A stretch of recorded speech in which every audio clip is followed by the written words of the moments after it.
How's it going, guys? It's time for the Simply Season 3 Finals match.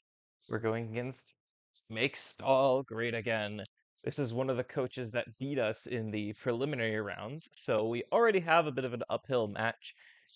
In fact, I have actually never beaten this player in an official Draft League match, so I do kind of have a bit of a rivalry with this person. I really hope that things go my way this time. I've done so much prep this time.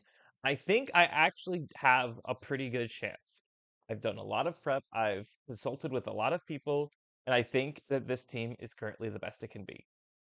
Um, Last time, my team was a little bit too passive, a little bit too defensive, and as a result, I ended up letting Bulk Up Annihilate get the best of me. So I made some adjustments. My team is a bit more offensive now. We can keep putting offensive pressure on Annihilate, make its life a little bit harder. We also have a lot more hazards pressure this time.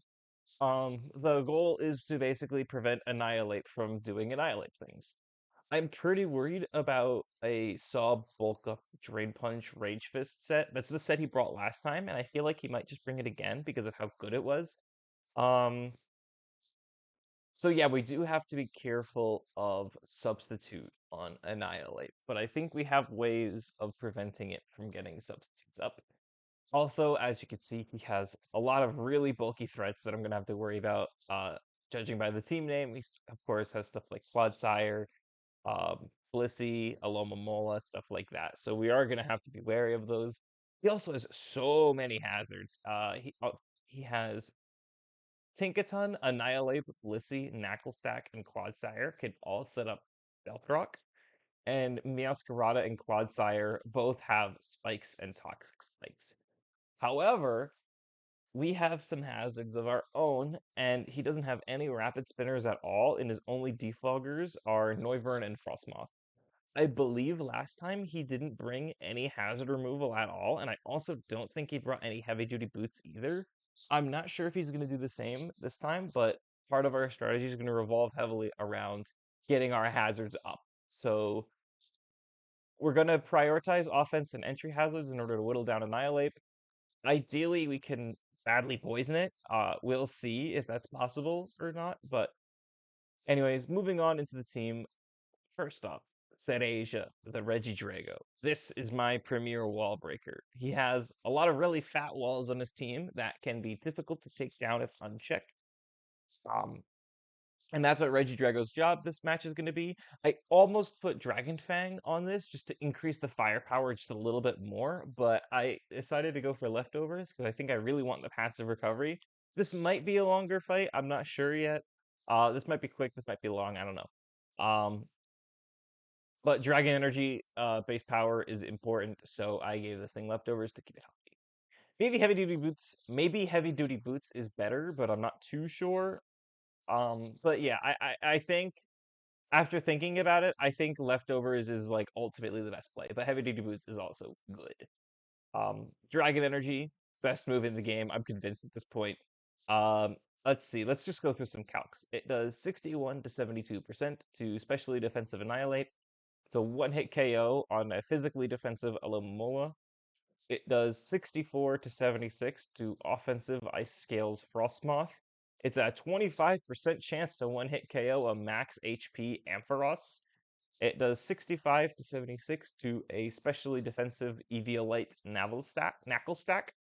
And it does 52 to 61 to a specially defensive Clodsire, which is insane. Some special tanks like Blissey can be problematic, so we opted for a mixed set with Dragon Claw. I decided to go with Dragon Claw over Outrage because it's too risky, I think.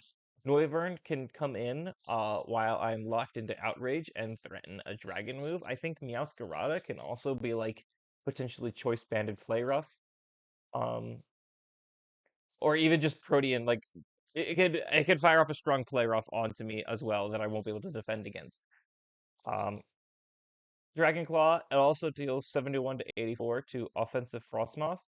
And if the Blissey is specially defensive, it'll be taking 77 to 90% from a Dragon Claw. If it's physically defensive. Unfortunately, it'll only be taking 34 to 40%, but it's still good damage.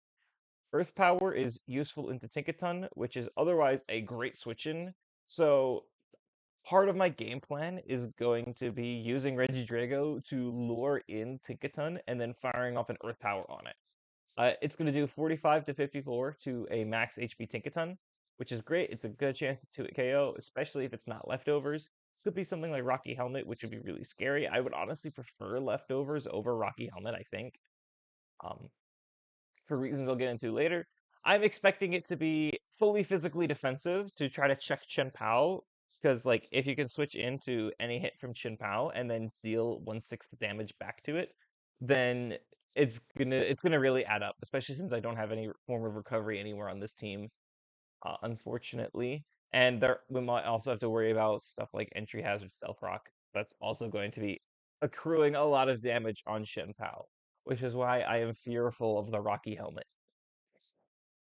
But yeah, the main idea is going to be lure in, Tinkaton, maybe have it switch in on an expected draghead move, and then fire up a very strong Earth Power.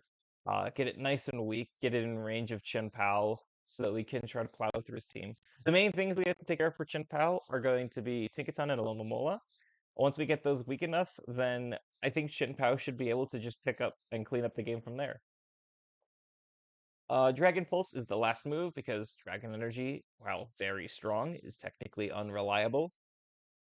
Basically, we want to get this thing, in addition to weakening Tinkaton and Alomomola, we want to get this in on walls and other things that are slower than it, and then fire off massive damage against the walls, or force something else to switch in and get probably big damage on that as well.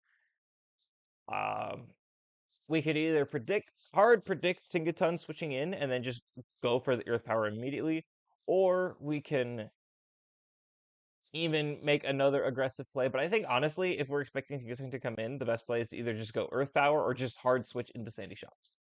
We do have enough speed on this to outspeed a timid, unboosted Frostmoth, and we're opting for a rash nature instead of a naive one because I didn't really want to compromise on my special attack. I want this to be hitting as hard as possible. We do. I don't think more attack EVs will let me hit more vital benchmarks. I could be wrong, but I think I checked against Blissey, and if it's like defensive, like physically defensive, I don't think it's going to make that much of a difference. Next up is Chien Pao Flux. This is a very fast offensive threat and revenge KOer, also a good cleaner. I'm opting for Choice Band just because everything faster than base 100 speed completely just drops to Ice Shard. Exceptions being Protean Meowscarada, but if it uses spikes or something, um, then we're still able to one-hit KO with Ice Shard. Basically, just Choice Band, just you want to hit as hard as possible. This is also a decent wall breaker option, but this I care more about being healthy because it also has the potential to just completely clean late game due to its speed. But this is very good to get in against things like Clodsire or Blissey. This does lure in Tinkaton and the Lomomola to defensively wall it. Knuckle Stack is also a decent option, but it can be overwhelmed. We're probably terastallizing this. Terradark Crunch is insanely strong and will drop pretty much all of his special walls. It Crunch one-hit KOs Frostmoth and Charizard before Terra, and we have enough speed investment to outspeed a +1 timid Frostmoth as well as timid Noivern. So if we want to lock ourselves into something other than Ice Shard, we can go for Crunch, and we'll still be faster than Noivern. We'll be faster than a Frostmoth that's used a Quiver Dance. We'll be very fast. Terra Dark Crunch also does 51 to 60 to a fully physically defensive Alomomola, which is great. Um, and it is a 90% chance to 2-hit KO after leftovers. Um, we do have to be potentially worried about a play rough coming from Alomomola. I think it's not unreasonable for him to bring like choice band play rough Alomomola specifically to counter Shin Pao or something like that. Um, we'll see. Crunch also does 63 to 74 to physically defensive Blissey before Terra and 84 to 98 after. If it's specially defensive at all, it completely one-hit KOs it even without Terra. We also do 88 to 104 to an offensive Ampharos before Terra. And it also two-hit KOs specially defensive Knuckle Stack with Eviolite before Terra. It does 80 to 94 to specially defensive Clodsire before Terra. It also deals 70 to 88 to specially defensive Annihilate. The concern, obviously, is that it can bulk up, but if it's choice banded or if it hasn't bulked up yet, we can likely revenge KO it with Crunch, if not Psychic Fangs.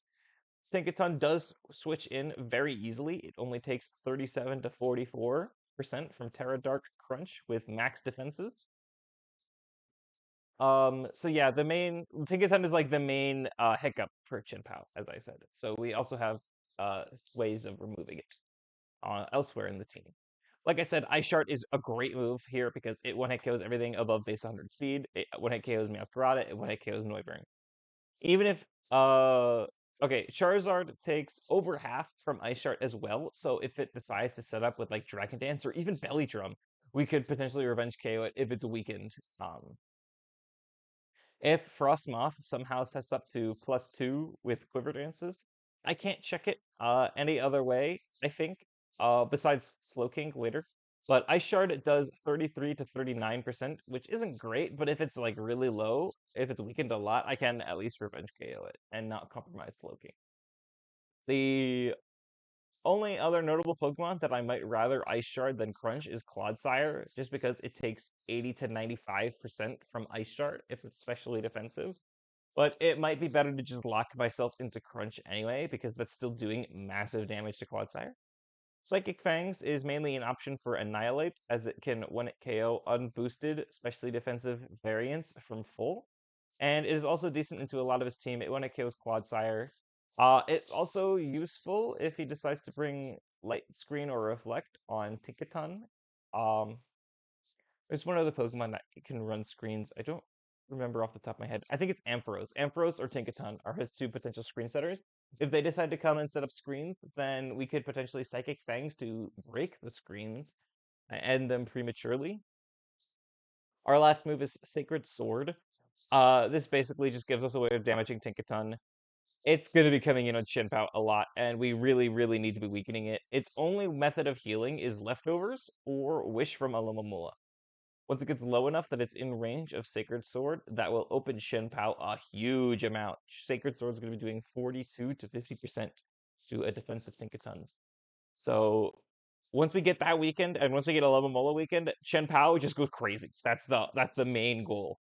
The main downside of bringing Shen Pao is it has a weakness to Stealth Rock, and we're not bringing heavy duty boots, so we really need to be putting in an effort to keep clear of hazards, and that's the purpose of my next two Pokemon. Oro Branco, the Corviknight. Very similar Corviknight as the last time I used it against this coach. The leftovers have been replaced with a Rocky Helmet. This will help offensively against Annihilate, and I also do expect it to get knocked off by Meowscarada or Tinkaton anyway. So knocked off leftovers, not going to be doing anything for me. Knocked off Rocky Helmet, I'm at least going to be hurting the knockoff user. Hopefully it's Tinkaton, because damage on that is massive. We also replaced U-Turn with Brave Bird. Annihilate is so strong into my team, and it completely decimates the last Corviknight. To be honest, all that my last Corviknight did before was it just let Annihilate get stronger actively. Defog, it would activate Defiant, give it free attack boosts, and U-Turn did negligible damage to it, and all it did was just boost Rage Fist. I think it completely got recovered by leftovers anyway. Um, but yeah, we need to establish an offensive presence against Annihilate so it doesn't prey on us as hard. And that's why we've opted to run Brave Bird. Thought about Drill Peck, but I think Brave Bird is fine as well. We have enough EVs to outspeed a 16 speed Annihilate, and then we put max defense for bulk, and then we put the rest in the cap. Especially defensive Annihilate takes 69 to 82% from our Brave Bird. After a bulk up, it still does 47 to 55. Drain Punch only does 28 to 34% to us after a bulk up, and it recovers 11 to 13%. A +1 100 base power Rage Fist does 37 to 44 to Corviknight, and then it'll be taking Rocky Helmet Chip. Our opponent has a lot of potential to vomit hazards on us, so having defog is imperative, especially since, like I said, Shin-Pao lacks 70 boost. We really need to be on top of our game with the hazards removal. Um, but we do have to be really careful that we don't get punished by Annihilate switching into the defog. So we gotta try to defog when it's convenient, but not so convenient that it's obvious. And Roost is obviously mandatory for longevity. We need to be able to recover health somehow, otherwise we lose. The only downside is since we are faster than Annihilate, we do have to worry about it using Drain Punch while we Roost, because Drain Punch will then be super effective against us because we'll lose our flying types. Basically, we have to try to avoid healing if we think that he also needs to heal. And lastly, we have Taunt to allow us to stop Annihilate from using evil moves against us like Taunt, Bulk Up, or Substitute. Um, it could also have Final Gambit. I don't think Taunt stops that. I think Final Gambit is considered a special move. If it does have Final Gambit, it's likely going to be max speed anyway, and it'll like outspeed us, and it'll just trade. I'm so happy to trade Corviknight for Annihilate, honestly. It makes us weaker to Meowscarada, but Chen Pao should still be able to check it offensively, and getting rid of Annihilate is like #1 ultimate priority. So yeah, that's all I have to say about Corviknight. Next up is Maracuja, the Toedscruel. This is a bit of an interesting pick this week. It is a hazard remover as well as a hazard setter, and it's also anti-knackle stack. As far as the anti-knackle stack goes, basically we have the goal is to knock off its Aviolite, and then it becomes much easier for other offensive Pokemon to handle. We are also once again rocking the Covert Cloak to protect us from Salt Cure because it's healthy. This is not quite as aggressively Knackle Stack as we were last time. If you remember last time, we had Wrap to trap the Knackle Stack, and then Toxic to Toxic it using our Mycelium Might ability to go through its Purifying Salt and successfully poison it anyway. It clearly did not work last time because the Knackle Stack would keep switching out instantly against us. So like we never had the opportunity to set up wraps. But luckily we are not as aggressively anti-Knackle Stack. We have a bit more broad utility this time. Instead of recovering health from Knackle Stack specifically with Giga Drain, we're opting for Leech Seed. It hits more than just Knackle Stack and Alomomola, and it also even punishes Annihilate on the switch in. So Annihilate loves coming in on Toedscruel, and it provides him with a great opportunity to substitute. And Annihilate is so annoying in general because it loves coming in on all forms of hazard removal. If it comes in on Rapid Spin, it takes no damage because it's a ghost type. If it comes in on Defog, it gets 2 attack boosts because of Defiant. This Pokemon is so evil. I hate it so much. I hate Annihilate. Um, if Annihilate manages to maintain a substitute, then things can get really, really hairy for us. So if we can Leech Seed it the turn it comes in, then we can continue to damage it through the substitute and possibly even convince it to switch out and destroy its sub. The problem is because of our Mycelium Might ability, if it clicks substitute on the same turn as we click Leech Seed, it will go first, it will set up a substitute, and then our Leech Seed will do nothing. Lastly, we have Toxic Spikes to provide additional passive damage outlets for Annihilate. If we can poison it, or even other things also, that would be really great. If we could Toxic Poison the Alomomola, that would be awesome. I don't really see us getting 2 layers up just because it's really hard to set up Toxic Spikes with Toedscruel because of Mycelium Might. But the more we can get up, the better. Knuckle Stack and even a Blissey that we think isn't carrying Ice Beam is a decent opportunity to set up Toxic Spikes. I think Ice Beam fails to 3-hit KO us, but I think last time he brought an offensive Blissey. So maybe I'm wrong and maybe I will eat my words. Again, his only removal is Noivern. Oh no, I'm sorry, I misspoke. It's a 3-hit KO against Sandy Shocks, not Toedscruel. I think it does more to Toedscruel. It probably even 1-hit KOs if it's offensive. Um, like I said, his only removal is Noivern and Frostmoth. I'd be really surprised if Noivern came, just because of how easily Chen-Pao bops it. But he also has Clodsire to remove Toxic Spikes. We'll take a look at his team when we see it, and we can evaluate his sources of removal and proceed accordingly. And then Knockoff, like I said, Knockoff is really good against other Pokemon, as well as like knocking off Leftovers or Rocky Helmet from Tinkaton, knocking off Eviolite from Knuckle Stack, um, leftovers from Blissey, or even Alomomola. Just so many things that are like good to knock off. Leftovers from Annihilate is really, really good to knock off. As much as we could limit its recovery, the better. Um,